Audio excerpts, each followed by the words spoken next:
போட்டித் தேர்வுக்கு தயாராகும் அனைத்து போட்டித் தேர்வாளர்களுக்கும் ஒலிம்பியஸ் அகாடமி சார்பாக என் மனமார்ந்த வணக்கத்தினை தெரிவித்துக் கொள்கிறேன். இன்னைக்கு நம்ம என்ன பார்க்க போறோம்னா நடப்பு நிகழ்வு பார்க்க போறோம். பிப்ரவரி மாதம் 2026க்கான 17 நடப்பு நிகழ்வு வந்து பார்க்க போறோம். வாங்க பார்க்கலாம். முதல் கொஸ்டின், இந்தியாவின் முதல் பசு அருங்காட்சியகம் எங்கு அமைக்கப்பட்டுள்ளதுன்னு பாத்தீங்கன்னா உத்தரப்பிரதேச மாநிலத்துல வந்து மதுரா, ஓகேங்களா, மதுரால என்ற இடத்துல தான் வந்து அமைச்சிருக்காங்க. ஓகேங்களா, இந்தியாவின் முதல் பசு அருங்காட்சியகம் எங்கு அமைக்கப்பட்டுள்ளதுன்னா மதுராவில் அமைக்கப்பட்டுள்ளது. என்ன ஸ்டேட்னு பாத்தீங்கன்னா உத்தரப்பிரதேசம். ஓகேங்களா, நெக்ஸ்ட் பாருங்க, இந்தியாவின் முதல் குடிசை இல்லாத நகரம்னு பாத்தீங்கன்னா சூரத். ஓகேங்களா, சூரத் தான் வந்து இந்தியாவின் முதல் குடிசை இல்லாத நகர்ப்புறம். நெக்ஸ்ட் பாருங்க, இந்தியாவின் முதல் பட்டாம்பூச்சி சரணாலயம் எங்கன்னா கேரளா. ஓகேங்களா, இந்தியாவின் முதல் பட்டாம்பூச்சி சரணாலயம் எங்க ஓபன் பண்ணாங்கன்னா கேரள மாநிலம். நெக்ஸ்ட் பாருங்க, மின்னணுவியல் ஜவுளி மற்றும் தோல் ஏற்றுமதியில் இந்தியாவில் 2025-26 ஆண்டு பொருளாதாரத்தில் முதலில் வகிக்கும் மாநிலம்னா நம்ம தமிழ்நாடு தான். ஓகேங்களா, தமிழக அரசு தான் வந்து வெளியிட்டு இருக்கு. இந்தியாவில் வந்து ஜவுளி மற்றும் தோல் ஏற்றுமதியில 2025-26 பாத்தீங்கன்னா பொருளாதாரத்துல முன்னேற்றத்துல வந்து தமிழகம் தான் முதல் இடத்துல வந்திருக்கு. இதற்கு முன்ன பாத்தீங்கன்னா 2022, ஓகேங்களா, 2022 வந்து நிதியாண்டுல வந்து பாத்தீங்கன்னா 4வது இடத்துல வந்து இருந்திருக்கு. ஓகேங்களா, இப்போ 2024 2025 பாத்தீங்கன்னா முதல் இடத்திற்கு வந்து முன்னேறி இருக்குது. ஓகேங்களா, மற்ற மாநிலங்களை காட்டிலும் தங்கள் ஏற்றுமதி அளவு வந்து தக்க வைத்து சவால்களை வந்து எதிர்கொள்ளும் வேலையில தான் நம்ம தமிழக முதல்வர் மு.க. ஸ்டாலின் அவர்கள் வந்து நடைபெற்று இருக்காங்க. ஓகேங்களா, இதில் பார்த்தீங்கன்னா தமிழ்நாடு உயர்கல்வி சேர்க்கையில பார்த்தீங்கன்னா 47% வந்து அதிகரிச்சிருக்குது. ஓகேங்களா, தேசிய சராசரியை விட 28.4% வந்து அதிகரிச்சிருக்கு. அப்போ தமிழ்நாடு உயர்கல்வி சேர்க்கை 47%, தமிழக தேசிய சராசரியை விட 28.4% வந்து அதிகரிச்சிருக்கு. ஓகேங்களா, நெக்ஸ்ட் பாருங்க, தமிழர் தடம் என்ற வலைதளம். இப்போ இந்த தமிழர் தட வலைதளம் எதற்காக உருவாக்கப்பட்டாங்கன்னு பாத்தீங்கன்னா உலகெங்கும் வாழும் வந்து புலம்பெயர்ந்த தமிழர்கள் இருக்கிறாங்க பாத்தீங்களா, அந்த தமிழர்கள் வந்து இடம்பெயர் வந்து எங்கெங்க வந்து அவங்களுடைய வரலாற்று செய்திகள், ஆய்வு கட்டுரைகள், அதுக்கப்புறம் வந்து குடிபெயர்வு குறித்து தான் உருவாக்கப்பட்டது. இந்த தமிழர் தடைன்னு சொல்லிட்டு உருவாக்கியிருக்காங்க. இது வந்து தமிழக அரசால் வந்து உருவாக்கப்பட்டது. ஓகேங்களா, இது ஏன்னா ஆயிரம் கடல் மைல் தாண்டி நம்ம தமிழர்கள் வந்து எங்கெங்க இருக்காங்களோ அவங்களுடைய பதிப்பு வந்து நம்ம தமிழர்கள் வந்து மற்ற அனைத்து நாடுகளும் இருக்கிறாங்கன்னு சொல்லிட்டு பதிப்பதற்காக வந்து அயலக தமிழர் தினம் வந்து 2026 வந்து ஸ்டார்ட் பண்ணிட்டு இருக்காங்க. ஓகேங்களா, நெக்ஸ்ட் பாத்தீங்கன்னா தமிழ்நாட்டில் எங்கே கட்டப்பட்டுள்ள புதிய மேம்பாலத்திற்கு நேதாஜி பெயர் சூட்டப்பட்டுள்ளதுன்னு பாத்தீங்கன்னா மதுரையில தான். ஓகேங்களா, அப்போ மதுரையில தான் வந்து நேதாஜி பெயர்ல வந்து மேம்பாலத்துக்கு வந்து பெயர் வந்து சூட்டியிருக்காங்க. இது பாத்தீங்கன்னா புதிய மேம்பாலத்துக்கு வந்து நேதாஜி சுபாஷ் சந்திர போஸ் பெயரை வந்து சூட்டி பெருமிதம் கொள்கிறார்கள் நம்ம யாரு, நம்ம முதல்வர் மு.க. ஸ்டாலின் அவர்கள். இது எப்ப வந்து பாலத்தை திறக்கிறாங்கன்னு பாத்தீங்கன்னா பாலத்தை திறப்பு வந்து பிப்ரவரி 21 வந்து திறந்து வைக்கிறார்கள் முதல்வர் மு.க. ஸ்டாலின். ஓகேங்களா, நெக்ஸ்ட் பாத்தீங்கன்னா இந்த பாலத்தினுடைய நீளம் 1.3 கிலோமீட்டர். அப்போ 1 கிலோமீட்டர் 300 மீட்டர்னு சொல்லிட்டு வரும். ஓகேங்களா, அதனாலதான் 1.3 கிலோமீட்டர். அதுக்கு செலவு பார்த்தீங்கன்னா 213 கோடி வந்து செலவு வந்து ஆயிருக்கு. ஓகேங்களா, நிதியில வந்து ஒதுக்கியிருக்காங்க அதுக்காக.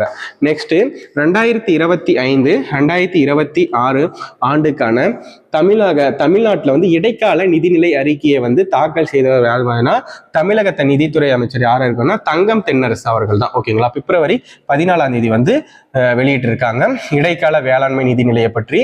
ஓகேங்களா, இந்த அறிக்கை வந்து வேளாண் அமைச்சகத்தின் கீழே. நெக்ஸ்ட் பாத்தீங்கன்னா இடைக்கால வேளாண்மை நிதிநிலை அறிக்கையை வந்து வேளாண் துறை அமைச்சரான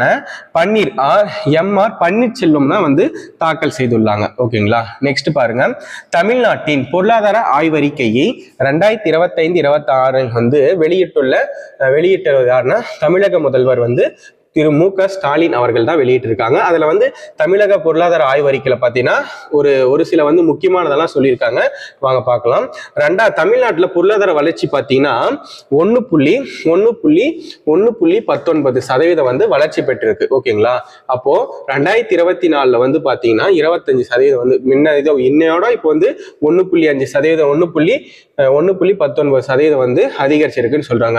அதே மாதிரி நாட்டின் சராசரியை விட ஏறத்தாழ 2 மடங்கு வந்து அதிகமா வந்து பொருளாதாரத்துல வந்து வளர்ச்சி அடைஞ்சிருக்கு நம்ம தமிழ்நாடு அப்படின்னு சொல்லியிருக்காங்க. நாட்டின் ஒட்டுமொத்த உற்பத்தி துறையில பாத்தீங்கன்னா உற்பத்தி துறையிலையும் வேலை வாய்ப்பிலையும் 15% வந்து பாத்தீங்கன்னா பங்களிப்பை வழங்கியுள்ள இந்தியாவிலே முதல் மாநிலம் எதுனா நம்ம தமிழ்நாடு தான். ஓகேங்களா? அப்போ நாட்டிலே ஒட்டுமொத்த உற்பத்தி துறையில வந்து வேலை வாய்ப்பின் 15% வந்து பங்களிப்பை வழங்கியுள்ள இந்தியாவின் முதல் மாநிலம் தமிழகம் தான். ஓகேங்களா? இது ரொம்ப இம்பார்ட்டன்ட் கொஸ்டின், பார்த்துக்கோங்க. நெக்ஸ்ட் பார்த்தா தமிழ்நாட்டில் வந்து தொழிலாளர்களின் பங்கேற்பு பார்த்தீங்கன்னா மொத்தமா இந்த இதுல எவ்வளவு இருக்காங்கன்னு பார்த்தீங்கன்னா 72.1%. ஓகேங்களா? நெக்ஸ்ட் பாருங்க, தமிழ்நாட்டின் வேலையின்மை வந்து இப்போ எவ்வளவு குறைஞ்சிக்குன்னா 2026 படி வந்து எவ்வளவு குறைஞ்சிருக்குன்னா 3.5% வந்து மக்கள் வந்து என்ன சொல்ல வேலை வாய்ப்பு வந்து குறைஞ்சிருக்கு அப்படின்னு சொல்லியிருக்காங்க. ஓகேங்களா? அதெல்லாம் ரொம்ப ரொம்ப முக்கியங்க. வேலை வாய்ப்பு குறைஞ்சுன்னா அவங்க வந்து பொருளாதாரத்துல வந்து கொஞ்சம் கொஞ்சமா வந்து மீண்டு முன்னேறாங்கன்னு அர்த்தம். ஓகேங்களா? நெக்ஸ்ட் பாருங்க, உற்பத்தி தொழில் துறையின் வளர்ச்சியின் சதவீதம் பார்த்தீங்கன்னா 14.74%. நெக்ஸ்ட் 52.07 பில்லியன் டாலர் மதிப்பில் 8 வகையான தமிழகத்தில் இருந்து வணிக பொருட்கள் வந்து ஏற்றுமதி ஏறத்தாழ இரட்டிப்பாகியுள்ளது. ஓகேங்களா? அப்போ என்ன பண்ணிருக்காங்கன்னா தமிழகத்திலிருந்து வணிக பொருட்கள் வந்து ஏற்றுமதியில வந்து ஏறத்தாழ இரட்டிப்பாகியுள்ளது. ஓகேங்களா? அதுல பாத்தீங்கன்னா எவ்வளவு அதிகமாகிக்குன்னா 52.07 பில்லியன் டாலர் மதிப்புல தான் ஒரு வகை 8 வகையில வந்து தமிழகத்தில் வந்து வணிக பொருட்கள் வந்து இரட்டிப்பாகிறதுன்னு சொல்லியிருக்காங்க. ஓகேங்களா? இதுல பாத்தீங்கன்னா நெக்ஸ்ட் என்னன்னு பாக்கணும்னா கலைஞர் நினைவு கலைத்துகர் வித்தகர் விருது. இது வந்து எதற்காக தொடர்றாங்கன்னு பார்த்தீங்கன்னா தமிழக அரசு தான் கொடுக்குறாங்க. 2022 இருந்து 2025 வரை கொடுத்துட்டு வர்றாங்க.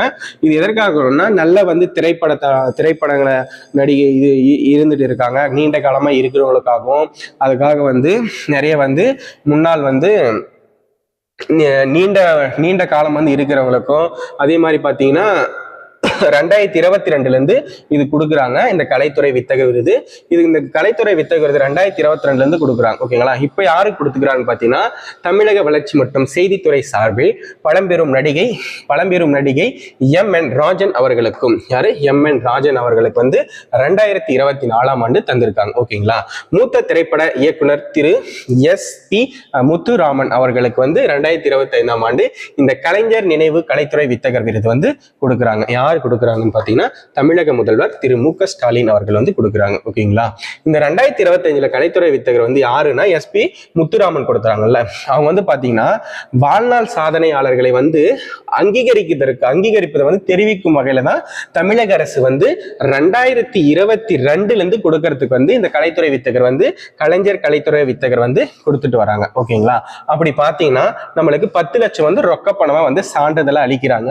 2024-25 வந்து பாத்தீங்கன்னா நடிகை வந்து 2025 M.N. ராஜன். ஓகேங்களா? M.N. ராஜனுக்கு வந்து 2024 2025 வந்து SP முத்துராமன் அவர்களுக்கு வந்து வழங்குறாங்க. ஓகேங்களா?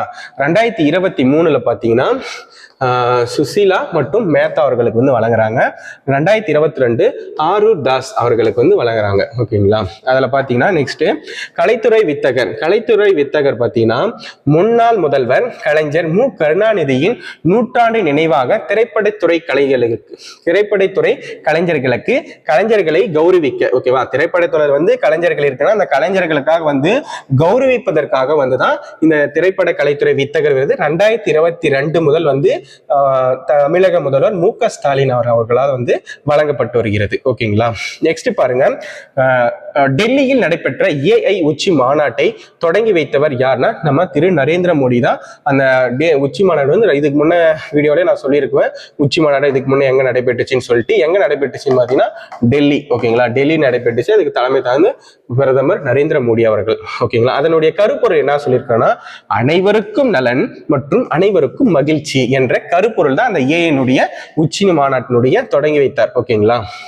அதனுடைய கருப்பொருள் சொல்லியிருக்கேன். அனைவருக்கும் நலன், அனைவருக்கும் மகிழ்ச்சி என்ற கருப்பொருள். ஓகேங்களா? நெக்ஸ்ட் பாருங்க, மத்திய ரொம்ப ரொம்ப முக்கியங்க. இந்த மத்திய மாநில உறவுகள் குறித்து பாத்தீங்கன்னா தலைமையில வந்து நீதிக்குழு வந்து உயர்நீதிமன்ற குழு வந்து அமைக்கப்பட்டுள்ளது. அது யார் மூலமா வந்து அமைக்கப்பட்டுள்ளதுன்னு பாத்தீங்கன்னா யார் நீதிபதி குரியன் ஜோசப். ரொம்ப முக்கியமான கொஸ்டினுங்க. இது வந்து கரண்ட் அஃபேர்ஸ்ல வந்து எக்கனாமிக்ஸ் தமிழக அரசு மூலமா வந்து கேட்கறதுக்கு ரொம்ப ரொம்ப வாய்ப்பு இருக்கு. ஓகேங்களா? அப்படி பாத்தீங்கன்னா மத்திய மாநில அரசு குறித்து வந்து ஏற்கனவே இதுக்கு முன்ன வந்து என்னென்ன வந்து ஆய்வுகள் வந்து எடுத்திருக்காங்க, யார் யார் தலைமையில வந்து மத்திய அரசு தனியா எடுத்திருக்காங்க, மாநில அரசு தனியா எடுத்திருக்காங்க, அப்படி பார்க்கக்குள்ள இப்ப தற்போது 2026 படி யாருன்னா நீதிபதி குரியன் ஜோசப் அவர்கள் வந்து எடுத்திருக்காங்க. ஓகேங்களா? அப்படி என்ன அவங்க இருக்குன்னா முதல் பாகத்துல பாத்தீங்கன்னா நீதிபதி குரியன் ஜோசப் முதல்வர் மு.க. ஸ்டாலினிடம் அறிக்கை வந்து சமர்ப்பிக்கிறார். ஏப்ரல் 15, 2025 வந்து சமர்ப்பிச்சுட்டாங்க. ஓகேங்களா? இந்த அசோக் வர்தன் ஷெட்டி, மு. நாகநாதன் அவர்கள் தான் வந்து இதனுடைய உறுப்பினர்களா இருக்கிறாங்க. ஓகேங்களா? இதுக்கு முன்ன பாத்தீங்கன்னா ராஜமன்னார் குழு தான் மத்திய மாநில உறவுகளை பற்றி கூறுவது. ராஜமன்னார் குழு வந்து ஏற்படுத்தப்பட்டது 1969 to 1971 வந்து ராஜமன்னார் குழு. ஓகேங்களா? இது வந்து தமிழக அரசால் ஏற்பட்டுள்ளது. நெக்ஸ்ட் பாத்தீங்கன்னா தேசிய அளவுல வந்து மத்திய அளவுல வந்து என்ன வந்து மத்திய மாநில அரசு குறித்து வந்து என்ன செய்தி கூறணும்னா சர்க்காரி ஆணையம். ஓகேவா? இது ஆர்எஸ் சர்க்காரியா வந்து சர்க்காரியா தலைமையில தான் வந்து இது வந்து நடைபெற்று இருக்கும். அது பார்த்தா 247 வந்து பரிந்துரைகள் வந்து பண்ணியிருப்பாங்க. பாத்தீங்கன்னா 1983 வந்து இந்த சர்க்காரியான வந்து மத்திய மாநில அரசுகளை வந்து குறித்து வந்து ஆராய்ச்சிகள். அதுக்கப்புறம் வந்து பூஞ்சி ஆணையம் வந்து எப்படின்னா 2007 அமைச்சு 2010 வந்து அந்த அறிக்கையை வந்து சமர்ப்பிச்சிருப்பாங்க. ஓகேங்களா? நெக்ஸ்ட் பாருங்க,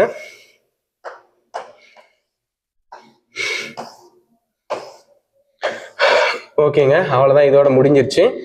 இன்னைக்கு பாத்தீங்கன்னா 2 நாட்களுக்கான 15, 16, 17க்கான நடப்பு நிகழ்வு வந்து ஓரளவு வந்து வெரி இம்பார்ட்டன்ட் கொஸ்டின். ஒவ்வொரு நாளும் வந்து இம்பார்ட்டன்ட் கொஸ்டின் மட்டும் தான் நடத்திட்டு இருக்கு. ஓகேங்களா? உங்களுக்கு ஒலிம்பியா ஐஏஎஸ் அகாடமி சார்பாக புதிதாக பார்க்குறவங்க உங்க ஃப்ரெண்ட்ஸுக்கு ஷேர் பண்ணுங்க, சப்ஸ்கிரைப் பண்ணுங்க, லைக் பண்ணுங்க.